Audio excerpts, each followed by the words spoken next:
What's up, Questers, and welcome to another game review. Today we're going to be talking about the first game in the Generation 9 series of Pokemon, Pokemon Scarlet and Pokemon Violet, and trying to figure out if these games are the best Pokemon game released thus far. Now, before I get too deep into the video, I'm going to say this right off the bat. I am not taking the graphics, the glitches, all that kind of stuff into consideration when deciding if this is the best Pokemon game we have received so far. We all know the game was buggy when it first released, and if those issues continue or if they don't continue, it is totally just up to future development. And I will say, as far as graphics go, yes, the main world doesn't look too great, but we have to acknowledge that the Pokemon got major graphic updates with their own unique textures. So what if a tree looks a little funky in the background? The fact that I can see the scales on Seviper, the hair on some of the Pokemon, I'm calling that a win for the graphics. Alright, now that that's all out of the way, let's talk about some of the reasons why Pokemon Scarlet and Violet might just be the best Pokemon game we've seen so far. The story of Pokemon is simple and a tale as old as time. Our protagonist receives their first partner Pokemon, is told to catch every single Pokemon and take on the Pokemon League, all while trying to defeat an evil crime organization in the process.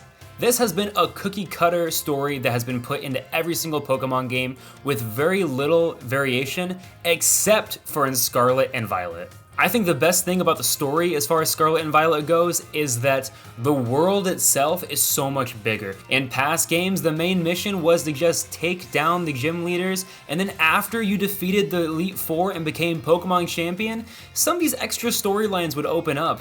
But not in Pokemon Scarlet and Violet. In Pokemon Scarlet and Violet, you do get to do 3 different storylines all at once, and they all do work cohesively together because they're not all at the same cap level. Essentially what happens is your first gym will prepare you for your next Titan. Your next Titan will unlock an ability for you to be able to take on the Team Star battle or for you to be able to go to a gym leader.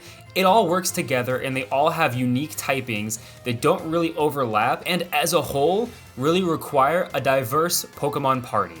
And I think Pokemon Scarlet and Violet definitely has the best storylines that we've seen thus far, just because it is 3 unique storylines happening all at once, and yeah, you don't have to defeat one of them to unlock another one. It's not like you have to take the entire time running through gyms to then take your over-leveled team to go up against over-leveled bosses and all this other kind of nonsense. It all works as one unique story. Now let's talk about another element of the game, the map itself. Unfortunately, looking back to Generation 8 with Pokemon Sword and Shield, the map was definitely pretty lackluster on its own. It ended up being one kind of narrow path that you just took, and you would, yes, bounce back and forth, but like, it was seriously one linear path throughout the entire region. And you can argue that Pokemon Scarlet and Violet did it the best just because it is open world. There really are no boundaries. But even looking back in previous games, such as Pokemon Fire Red, going back to the beginning, you could go up against 3 different gyms at various different times because the path diverged and allowed you to go multiple different ways. I think Pokemon Scarlet and Violet really opens up this idea of an immersive world and really gives fans something they were missing in Generation 8, which is being able to go off the beaten path and explore. As we saw in Pokemon Legends Arceus that came out right before Scarlet and Violet, it was more of a zoned off open world, which was definitely the Pokemon Company's way of testing these waters to see if people would really enjoy this type of gameplay, and it got lots of great reviews, and I think that just pushed it even further to where Paldea, you can go wherever you want with very little loading screens unless you fast travel or go in and out of some major areas. So as a whole, Paldea really allows players to explore the Pokemon world how we always wanted to, from watching the animes or seeing cutscenes in video games. We just wanted to run around the world and get lost in the world of Pokemon, and Scarlet and Violet allows us to do just that. Now let's talk about everyone's favorite aspect of Pokemon, the Pokemon themselves. Again, looking back at previous generations, some Pokemon have gotten some really bad backlash. From people saying that Pokemon has run out of ideas by simply making a thing of keys a Pokemon, all the way to, oh, cool, an ice cream cone. That's normal. But if we look back at most of Pokemon, the Pokemon have never been normal, but I think what people were missing with some of these Pokemon that they did kind of have some harsher critiques on was the cohesiveness of these Pokemon. And I will definitely say when Sword and Shield came out, some Pokemon did not feel like they really fit together. The new Pokemon in Sword and Shield, the brand new ones, I think worked really well in the Sword and Shield world, but when they kind of brought in some old classic Pokemon, they just started falling flat because we were used to them being pixelated, or we weren't used to them really being in this three-dimensional world quite yet.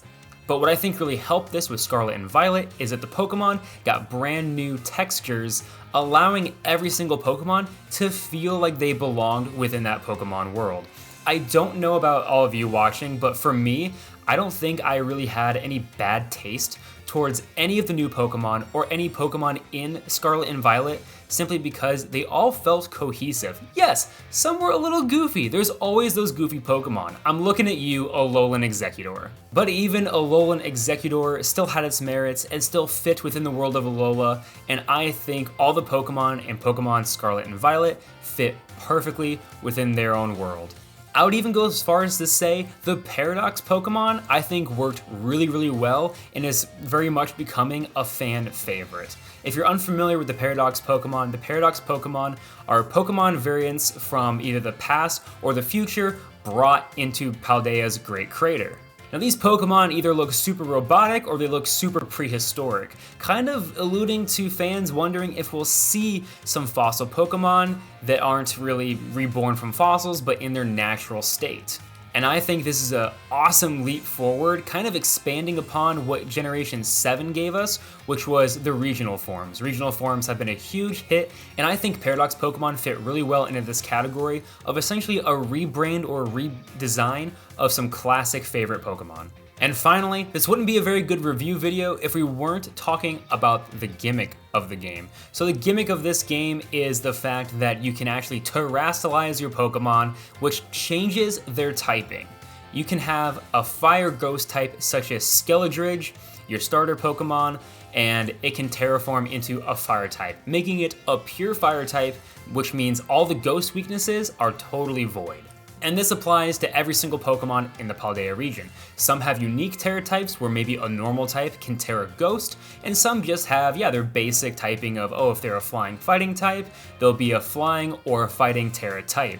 And I think this is just an awesome reset on the whole Pokemon competitive battling, because it's not like Mega Evolutions where they were just a really amped up version of an already powerful Pokemon, or a variation of a kind of weaker Pokemon that was able to be powered up through Mega Evolution. This allows all Pokemon to kind of have their own unique battle strategies where you can actually change the typing. And I think this is an awesome feature because it gives every Pokemon even ground, so every Pokemon can do well. And then it also adds a little element of surprise and takes away old battle methods and kind of flips the whole competitive scene on its head, allowing new people to kind of enter the field without being just immediately stomped on by people that already have had years of experience and have built up these incredibly powerful teams.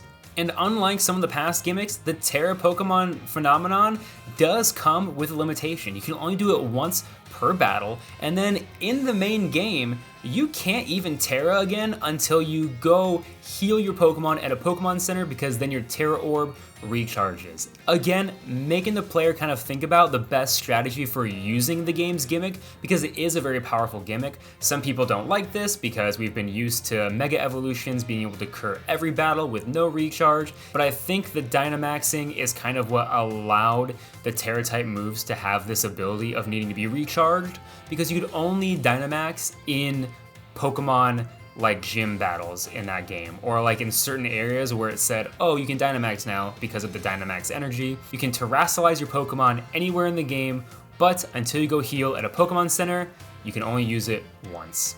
Now, one of the big critiques I do have of Scarlet and Violet is that the Pokemon Company kind of teased us with some new ways to play with Pokemon Legends Arceus that were not put into Pokemon Scarlet and Violet. One of the biggest ones was how to catch Pokemon.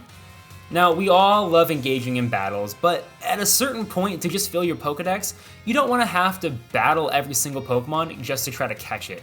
Yes, you can use quick balls, which work really effectively, but at the same time, what if you don't have a quick ball? Yada yada yada. In Pokemon Legends Arceus, however, you were actually able to walk up to Pokemon from behind, ambush them, throw a Pokeball at them, catch them on surprise, even throw items out into the field to kind of make them feel more comfortable, similar to Safari Zones. You could throw a berry out to a Pokemon. While it's munching at it, you could clock it in the back of the head with a Pokeball, and bam! You'd catch yourself an underleveled Pokemon if your team was too powerful to catch it. That way, you could fill your Pokedex and you don't have to worry about battling every single Pokemon. But unfortunately, this is not the case in Pokemon Scarlet and Violet. Yes, you can still crouch and you can still kind of focus in on a Pokemon, they call it, and then it tells you if you've caught the Pokemon and what level it is and the name of that Pokemon, or it'll have question marks if you haven't caught that Pokemon yet. But at the same time, that's good information, but I really wish we could still throw Pokeballs in the overworld, allowing us to catch Pokemon that might be too underleveled, or just so we don't have to engage in battle, weakening our Pokemon while we're out in this vast wilderness. Another thing that was introduced in Pokemon Legends Arceus was the overworld shinies and the little sound that they would make when one was near you. So in that game, again, you'd walk around and then all of a sudden you'd hear a little music chime and a shiny Pokemon would be in the area if you heard the sound. You would even sometimes see it. It would just spawn and then little stars would pop up and it would be a different color Pokemon, whatever its shiny was. Now that kind of happens in Pokemon Scarlet and Violet, but all that really happens is the Pokemon spawns and that's it. It is still an overworld shiny, so if you walk up to, say, a Girafarig, it will still be its shiny form in the overworld, but you don't get a sound and you don't get stars. So you don't really know where the shiny Pokemon is or if there's even one around.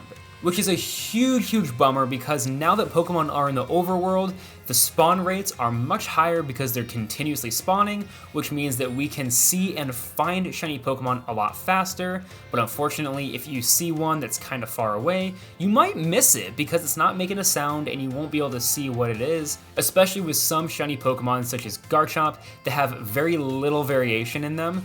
The best way to decide if a Pokemon is shiny or not is to throw a Pokemon out in the Let's Go mode, and if it doesn't battle a Pokemon, that means it's shiny and you should run up to it and try to catch it immediately. And again, tying that back into the previous critique of not being able to just throw a Pokeball at a Pokemon, this is a bummer when you're going up against shiny Pokemon because say you've beaten the game, you're just running around, uh-oh, a level 5 shiny Pokemon appears, I can't go up against it with my level 70 Pokemon, I'll just knock it out immediately.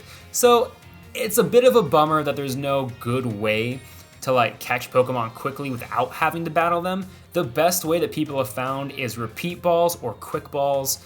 There's various videos about that. So those are kind of my biggest two critiques about the game, just because, again, they introduced these new ways to shiny hunt, new ways to catch Pokemon, and then we just don't really get them all in the new game, which is a big bummer because we saw them in a previous game. All that being said, there is still the final question of, is Pokemon Scarlet and Violet the best Pokemon game we have seen so far in the franchise?